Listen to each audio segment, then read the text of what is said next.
What's up everyone, my name is Rapha, aka Random Rapha. Last year I posted a video sharing my story, my journey about creating my first documentary for the community. If you've not seen that video, you're more than welcome to pause this video, check that out, and come back here once you've seen it.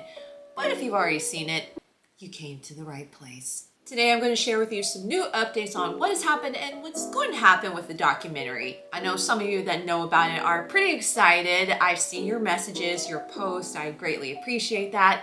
But some of you are probably finding out about this and are probably asking this question. Rapha, what's for the community and why is it spelled with a K and not with a C? I can just tell you, but I want to try something different. And I'm trying to be positive about this, but we see it everywhere, whether we like it or not. AI. I've seen videos of people asking ChatGPT questions, whether they're simple or off the wall, and the responses they give, or it gives, are usually not that impressive or impressive in a je ne sais quoi. But you know, we gotta take chances, make mistakes, get messy, even though I personally prefer the quote by Rhett and Link, be your mythical best. So I decided to be my mythical best and asked ChatGPT if they, or it, can share the synopsis of my very first documentary. Let's do this. Okay, before I get started, I was told that even if you ask ChatGPT on your phone, you may get a different response to that same question on your computer or tablet. So that's why I have ChatGPT pulled up on my phone and my computer, just so we can analyze, compare all that jazz hands on the response to this question. I couldn't just ask, "Hey ChatGPT, what's the synopsis of my documentary for the community?" I had to be a little bit more specific, and I asked this question: is there a documentary film about the fans of Rhett and Link / Good Mythical Morning that I can watch? And the response, according to ChatGPT on my phone, was, yes, there is a documentary about the fans of Rhett and Link called For the Community. This independent film created by Rapha Conrad, that would be me, focuses on the unique fandom known as the Mythical Beasts, who are devoted followers of Rhett and Link's Good Mythical Morning. The film features stories from fans across the world and celebrates the community built around creativity, humor, and shared experiences. It also includes original dance performances inspired by Rhett and Link's music. You can learn more about the project on its official website or check out the teaser on YouTube. Very direct, straight to the point, and especially they got my name. But the response on the computer went a little bit more detailed, and it states, or they have stated, anyway, the response was, yes, there is a documentary film about the fans of Rhett and Link known as the Mythical Beasts.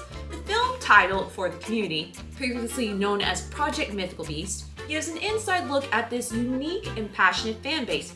Directed by Rapha Conrad, hi again, a fan herself, the documentary explores the global community of mythical beasts, showcasing their creativity and the strong bonds they formed through their shared love for Rhett and Link's work. The film takes viewers on a journey from Rhett and Link's hometown of Bowie's Creek, North Carolina to Los Angeles, meeting fans from different generations and understanding their connections to the duo.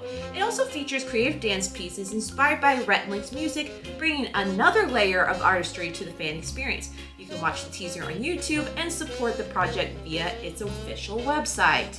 As I said, very detailed and specific, almost said Pacific, specific on the interviews that are going to be featured in the documentary film, including what was originally called Project Mythical Beast, and locations, which I'll talk about that a little bit later.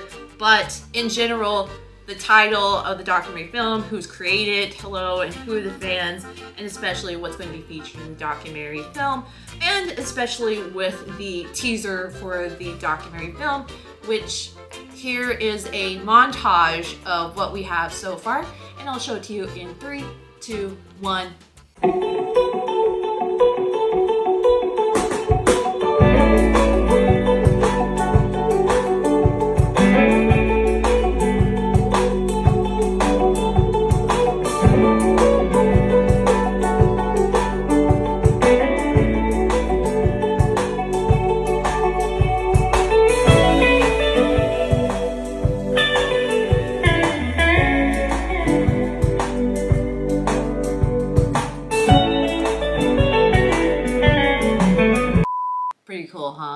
Now, I can continue on asking ChatGPT questions about Rhett and Link and their fan base, but that's for another video for another time. Right now, let's compare both of the responses while I share my perspective and news about what has happened and what's going to happen with the documentary. As stated in both of the responses, the title of the documentary is For the Community, and yes, it is spelled with a K. I talked about it in the video from last year, but let me just give you either a reminder or the reason why that is. Community spelled with a K is supposed to be related to the first website, which is still up and running today, the place where mythical beasts can get to know one another, discuss all things mythical, and be in the know on what is happening within the mythical universe. And it's called the Rhett and Link Community. Yes, the K in community is the last letter of Link's name. Also coming from a perspective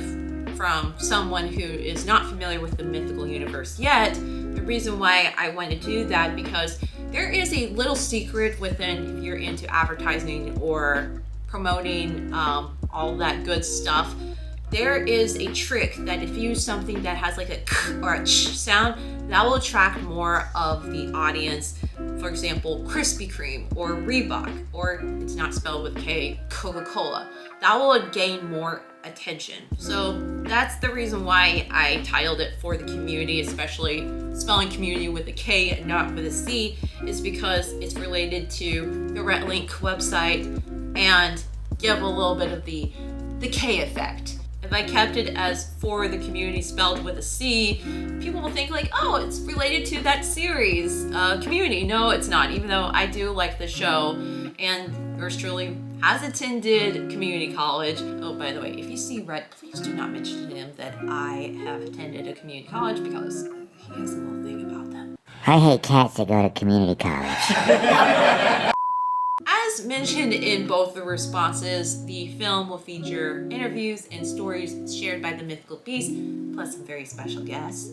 For the past 4 years, I have interviewed 100 plus mythical beasts. And yes, I had to buy lots of backup hard drives. It was really fun just to get to know the mythical beasts, hearing their stories. And I had some moments thinking that, oh, I don't feel like I'm doing an interview for a documentary film. I feel like I'm just hanging out with a friend or a group of friends. The reason why I said 100 plus is because I am still doing more interviews. If you're watching this and you are a fan of Rhett and Link, Good Mythical Morning, aka a Mythical Beast, and are interested in sharing your story being featured in the documentary, as mentioned in both the responses, there is a website for the film. All you have to do is visit projectmythicalbeastfilm.com/join or click on the link down below to apply. There are 3 options to choose from. You can do the online interview, which is done through Zoom, the in-person interview, which will be happening in select cities in 2025, or you can send in your video via video submission. But either way, they're really, really fun. Although we are currently finishing up with the film and there is not a lot of time left. Please do not pass on this opportunity. This is not only a great way to let your voice be heard, represent the mythical community. These stories are going to be a way to inspire the audiences, the world, how to be better with understanding and appreciating one another. Again, please visit projectmythicalbeastfilm.com/join or click on the link down below to apply today. Moving on, according to the response on the computer, the film takes viewers on a journey from Rhett and Link's hometown, Buies Creek, North Carolina, to Los Angeles. In fact, the first week of filming for the documentary took place in Buies Creek, North Carolina. And that was during a time when it was a little bit of a risk to travel. It happened in October of 2020. If you know, you know. After the first week of filming, I plus the mythical beasts that came along with me, how would I say it without giving it away? You'll see it in the film, but we were basically roaming where Rhett and Link roam. We were seeing all of the landmarks that are considered momentous, epic in the mythical community, and it was just really cool. And for me, as someone who wears a lot of hats in this film, I am so grateful to have traveled to cities like Los Angeles, Dallas, Austin, Panama City Beach, Orlando, Atlanta, Cleveland, Nashville, and back in North Carolina. And in fact, I'm currently living in my hometown, Lower Alabama. I got the opportunity to film here. And you'll see it in the film itself. There's a little bit of a parallel between Rhett and Link's hometown and my hometown. And it'll bring a little bit of perspective about coming from a small town, making something impossible possible. And it's a great way to give back to my community, have an opportunity for them to be featured in this soon to be masterpiece. In those cities that I've traveled, it was for the interviews, the in-person interviews with the Mythical Beasts, the upcoming dance films, which I'll talk more about it later in this video, visiting sites or places that, as I said a while ago, where Rhett and Link roamed, like attending the Ryman Auditorium where Rhett and Link performed in 2019 and this year, and other places where Rhett and Link went to years ago and revisiting those places, and attending special events that are unrelated to the Mythical universe. Like this summer and in 2022, I was able to attend VidCon, the world's largest online video convention, and this time, for the first time in my life, I was able to attend DragonCon. If you don't know what DragonCon is the world's largest fandom convention and cosplay convention. And you'll get to see that highlighted in the documentary film. Finally, the places that I went to were for events that Mythical hosted, like Mythicon in Austin, Texas, and this year I was so blessed to attend Go Mythical Tour in 3 of their cities. One of the cities that I went to, I was able to film some reenactment scenes and participate in a very special social experiment. And I'm not talking about social experiment like Nikocado avocado social experiment. I'm talking about a social experiment something that Rhett and Link themselves could come up with. I'm not going to say what it is, but you will be amazed by the turnout by this, and we're actually going to do it again next year in 2025. One of the major themes featured in the documentary film and what has helped make this film possible is creativity, which the fan base, the Mythical Beasts, are known for their creativity along with Rhett and Link. And you'll see amazing fan art created by the Mythical Beasts. You'll get to hear song covers by a certain group of Mythical Beasts, including an original song, which I just listened to it just a while ago. Well, how many times have I listened to it? Too many times. But the original song that's going to be featured in the documentary film, you are going to be mind blown when you hear it on the big screen or the little screen. And it is a true representation of all things mythical. Rhett and Link, the Mythical Beasts, you name it. Continuing on with the theme of art and creativity, there will be animation, there will be special videos and fan-made videos, compilations put together. And as mentioned in both of the responses, there will be dancing, which according to the response of the computer, it brings another layer of artistry to the fan experience. I talked about it in my video last year about the origins for the community, and as stated in the response on the computer, it was originally called Project Mythical Beast. The idea for Project Mythical Beast was based after something that I have done, and you've probably seen it here on my YouTube channel or my social media, where I would call them mythical dance covers, whether it's recreating Rhett and Link's dancing or doing my own original choreography to Rhett and Link's music. I wanted to do something like that, but bigger and better, featuring more dancers than just me. It was going to be a series of 7 short dance films or concept dance videos to Rhett and Link's music, but in between those videos or short dance films would be some type of comedic sketch or bit, something inspired by Smosh's Every Blank Ever, or if you remember back in the 2010s, that trend on YouTube called things that so-and-so might say. But for this one, for Project Mythical Beast, it would be more like, example, things that a mythical beast might say or do, or you know you're a mythical beast if you fill in the blank. Throughout 2019 and early 2020, I tried to make it possible, but things changed in March of 2020. But I considered that moment a blessing in disguise, because that's why I decided to turn Project Mythical Beast into what is now the documentary for the community. But I still kept the same concept of showcasing, creating 7 short dance films. I don't know why I chose 7. I think personally from a creative standpoint, I think that's just a perfect number for the audience to watch for like any type of maybe a series or a documentary like this one. But it'll be a way to connect the narrative of the documentary.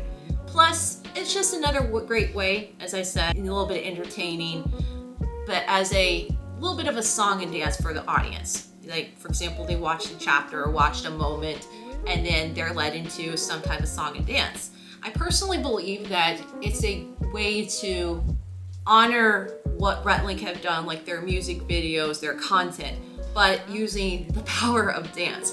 And coming from a choreographer dancer perspective, I've seen lots of dance done in feature films, short films, commercials, TV shows, but I do believe there's just something missing. I can't put my finger on it, but taking that risk on something, especially Rhett and Link's music, which personally, I don't think I have seen anyone done it except myself, but taking something that seems impossible or something that no one has ever touched except me, but creating something great out of it. And the power of collaboration with the places that I travel to, like Atlanta and Nashville, where I film some of the dance films, certain dance films are done by a certain team of directors and choreographers and dancers. And not only me choreographing some of the dance films, you'll get to see other choreography done by Gage Wayne and Crystal DuBois. It's so amazing to see their own vision to a Rhett and Link song or songs. And I'm just going to say it right now, if you are a creative that's going to watch this film, I bet you're going to be like, wow, I want to create something, which that's kind of a little bit of the reason why I wanted to do this documentary film, is to bring voice for the mythical community and what Rhett and Link has done for the community, and to show the wonders of creativity, whether it's the fan art, the music, the dance videos. It's a celebration of creativity, and you'll get to see that presented through the film and how much of the hard work, the creative hard work done throughout the film behind the scenes. I think that's pretty much it, but I do have to say something really important. So I talked about it in the video from last year about the struggles, dealing with the highs and lows of working on my first documentary.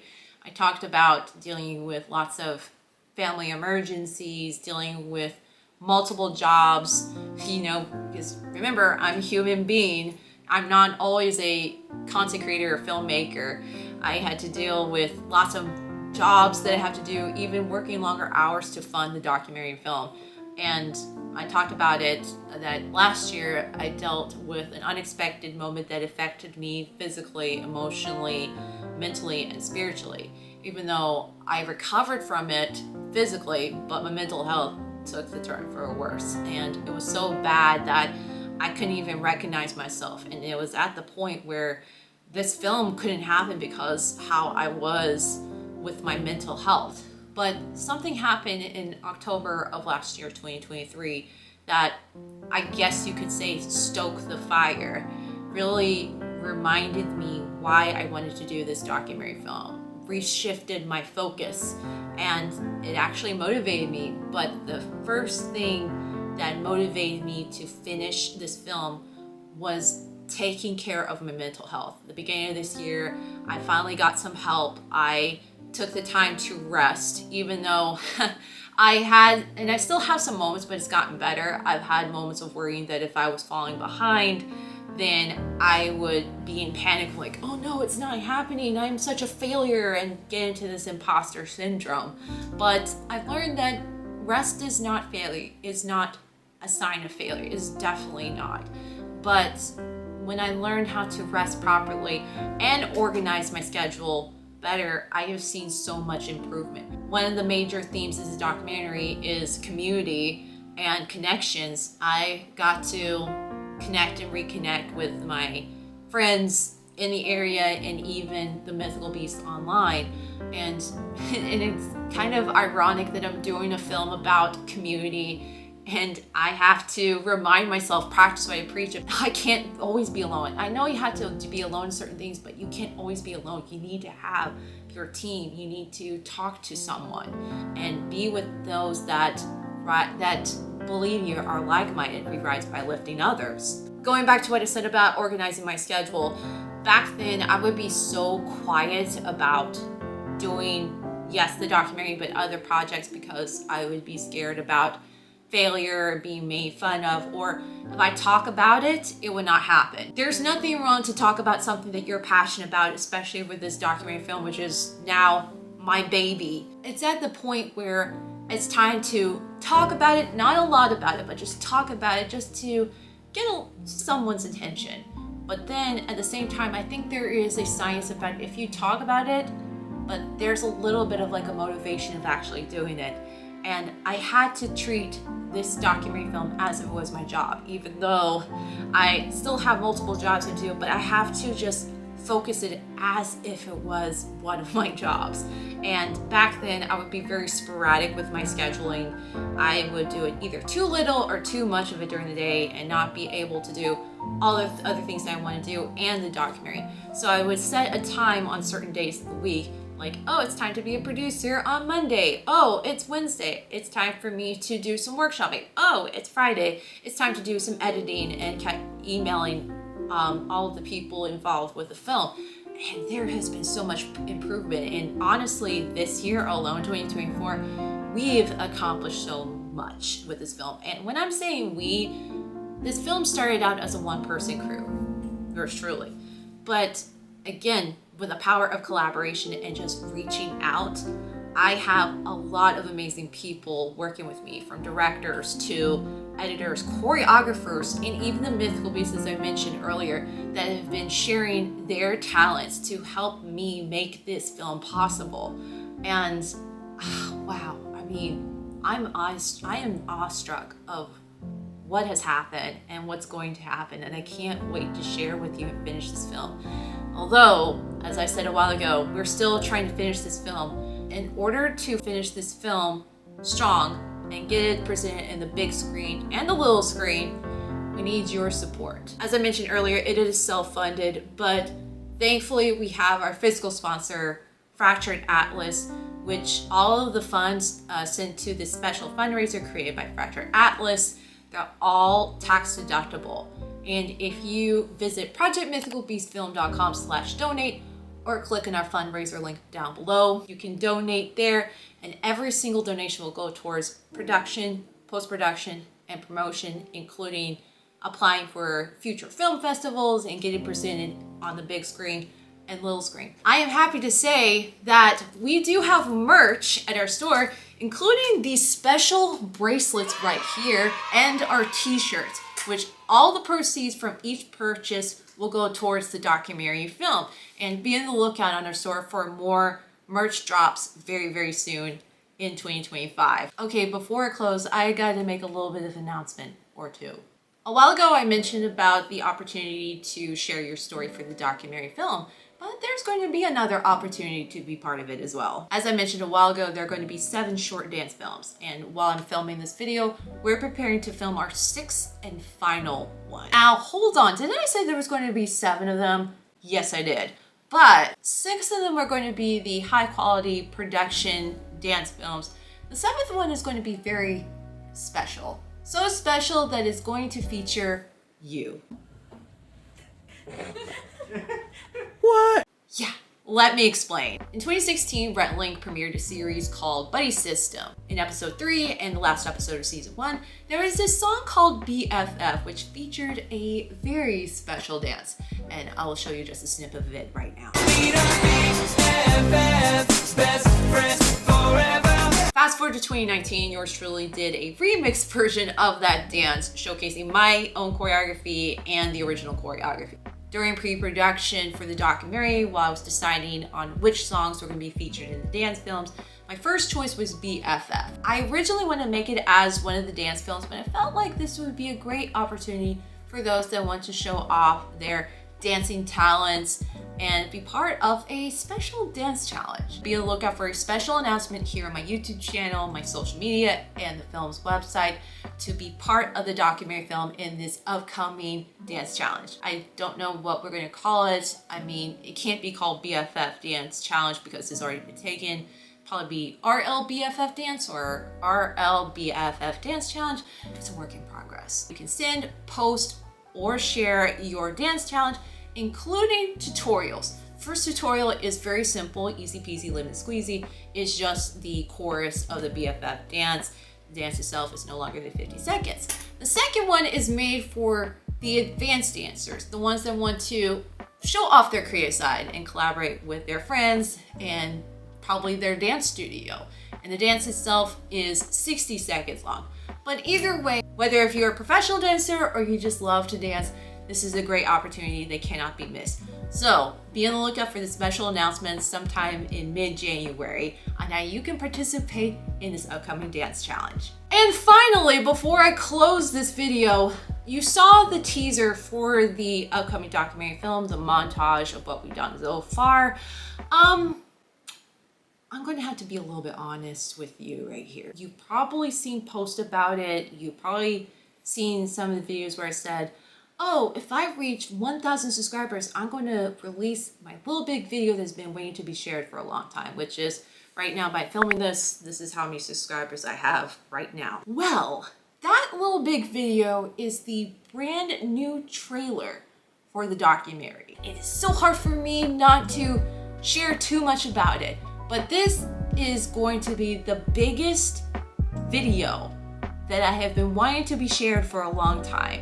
Not only what we've done so far, but there is going to be certain scenes that I don't think mind blown is appropriate. You are fill in the blank. How would you say it? It's just going to be incredible.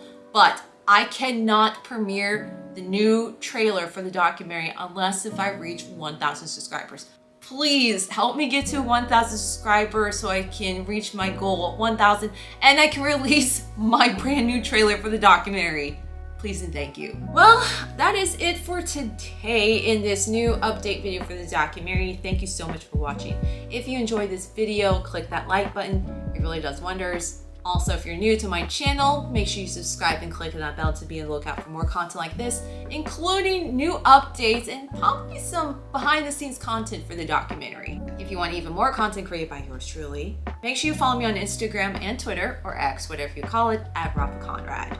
Finally, thank you to those that have supported me in this journey and for those that have been collaborating with me or soon to be collaborating with me in this film. Your support, your talent is never unnoticed, and I am so grateful for all of you. And again, I am so excited to finish this film strong and to present it to the entire world. I hope it makes you happy, it makes you inspired, and especially for anyone that is a mythical beast, a fan of Rhett and Link, I hope I make you proud. Don't cry, Rapha. But again, thank you so much for your love and support and your talents and your collaboration for this documentary. Okay, I gotta end this right now. Again, thank you so much for watching. My name is Rapha, aka Random Rapha, and I'll see you in the next video. And remember, keep the faith, give love, and be random. And also, be your mythical best.